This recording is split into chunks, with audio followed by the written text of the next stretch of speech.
porque Petro, antes que nada, como congresista, supongo que como guerrillero, no lo conocí en esa época, no tuve el gusto, nos hubiéramos caído mal, pues porque los camuflados eran distintos,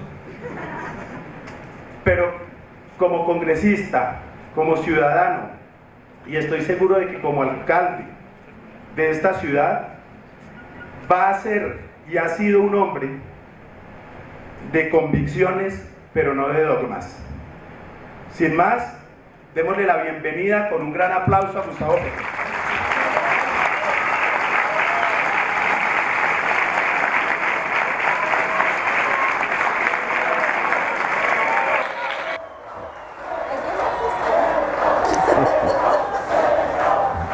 Como las mujeres.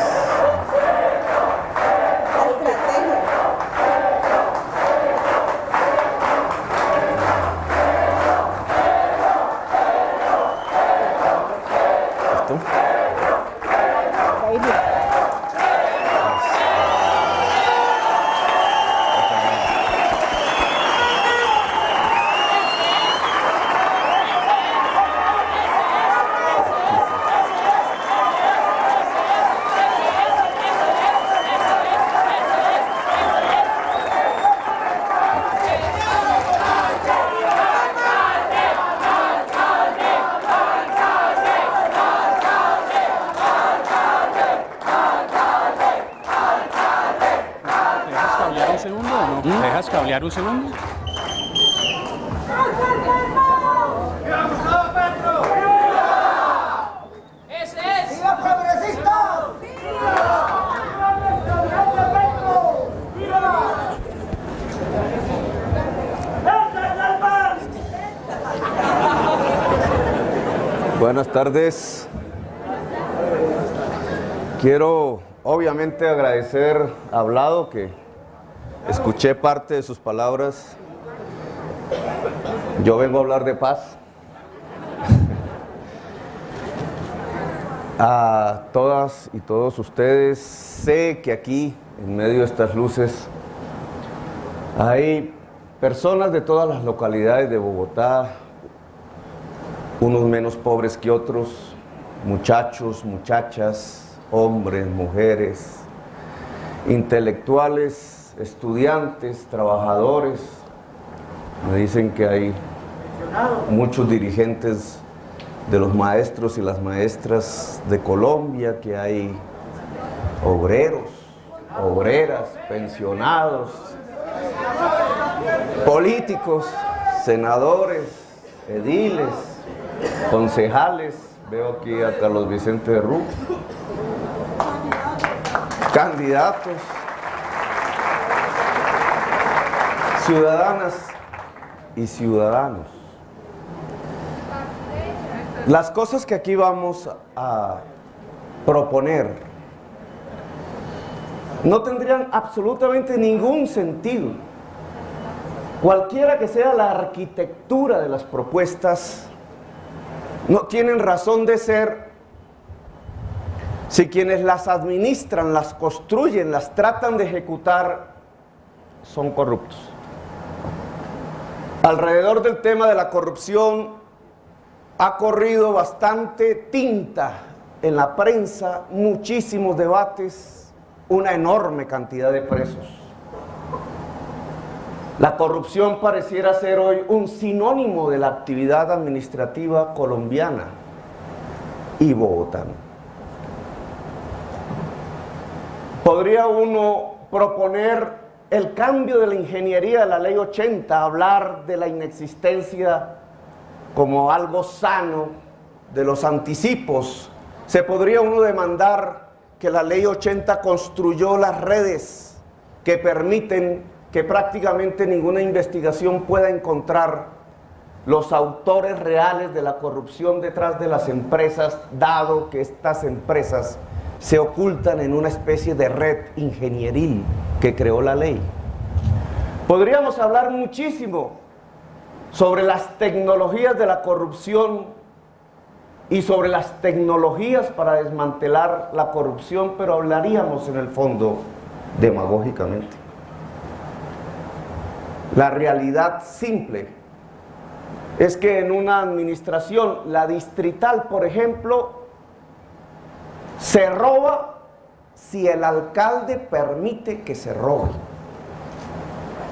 Y no se roba si el alcalde no permite que se robe.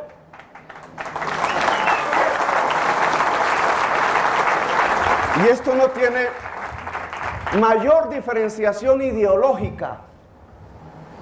Las biografías de las personas, su actividad vista durante años por la ciudadanía, es la que determina si tal talante de candidato o candidata va a permitir robar o no va a permitir robar. Yo puedo asegurarles que en una administración de Gustavo Petro no se va a permitir robar un solo peso.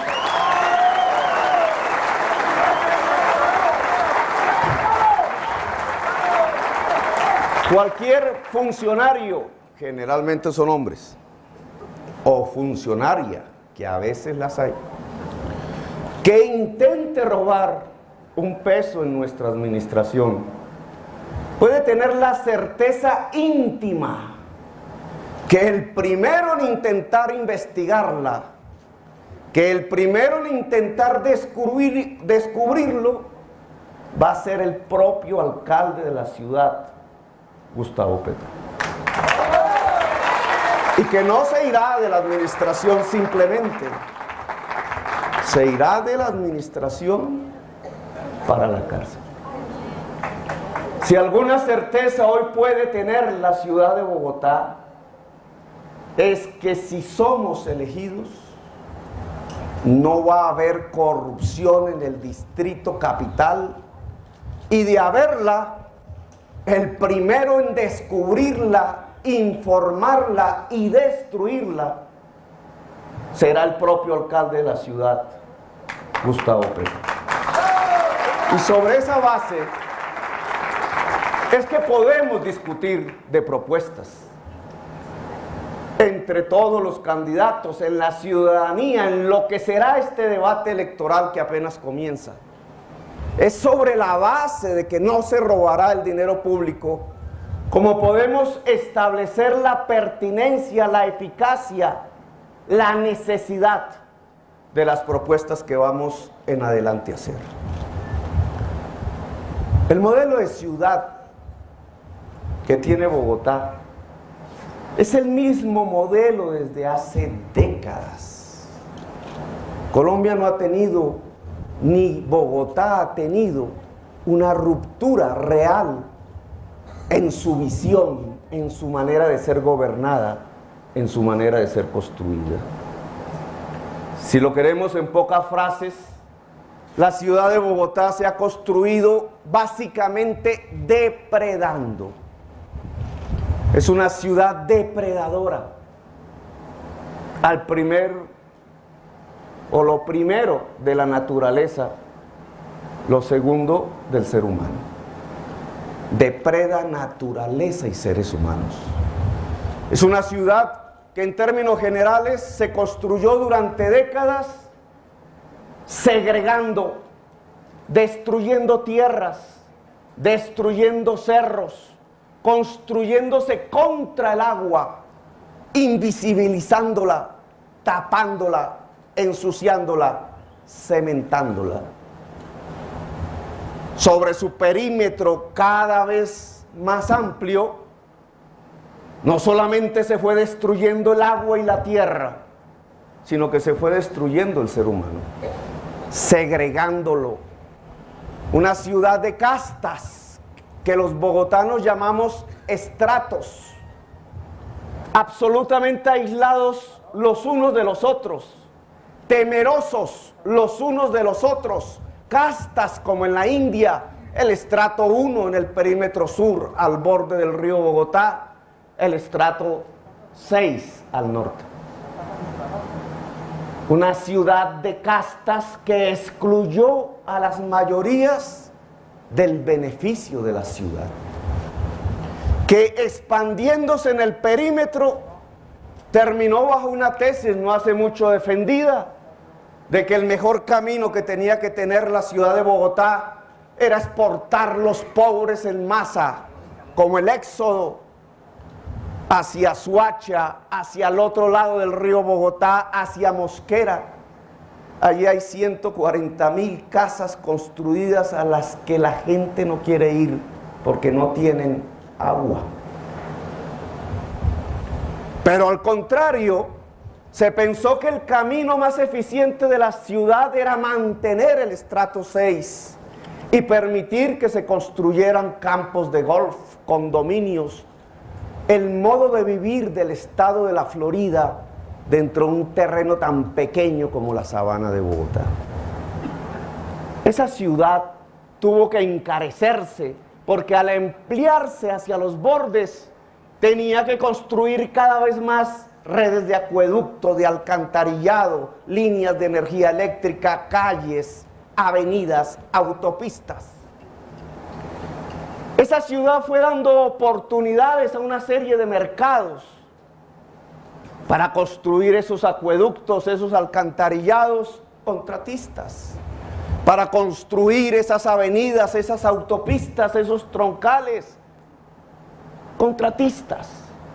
Para expandir el perímetro urbano e ir diciéndole a la sabana de Bogotá, a sus poseedores, que la ciudad avanzaría sobre ellos. Especulación inmobiliaria, alza artificial de los precios de la tierra, una situación tal que nos ha conducido a construir no solamente una ciudad desigual socialmente, no solamente con segregaciones y guetos, no solamente inhumana en el fondo, una ciudad parecida a la India en términos de castas, una ciudad en donde los seres humanos se temen los unos a los otros, desconfían. Nosotros queremos proponer otro modelo de ciudad, otro rumbo. Creemos que es pertinente para la actual historia de nuestra ciudad. Es que ni más ni menos, el modelo que he descrito, construido a lo largo de estas décadas, ha colapsado. Y ha colapsado por las mismas razones que construyó. En los mercados de la contratación pública, la corrupción. Y en el avance permanente sobre la tierra y sobre el agua devolvió el golpe. Hoy la ciudad de Bogotá colapsa y su modelo colapsa por la corrupción y por el agua que quiere recuperar su territorio. Sobre esa base, ¿qué proponemos? ¿Cuál sería el programa de progresistas? El movimiento ciudadano que empieza a crecer por todo el país. Decía Saramago, el progreso no puede tener otro objetivo, otra prioridad absoluta que el ser humano. En las frases del escritor que acaba de morir, premio Nobel, lo que decía es que el progreso no es de las cosas, que el progreso no es en sí mismo del dinero, que el progreso no se mide en función exclusiva y fría de las mercancías, sino que el progreso tiene una razón de ser: la mercancía, el dinero, la inversión, los mercados. No tienen otro objetivo y el mismo estado que la construcción y el progreso del ser humano. Ese es el hilo vertebral de progresistas en Colombia. Y por eso la consigna central que hemos colocado en esta campaña, difícil que será indudablemente, es Bogotá humana ya.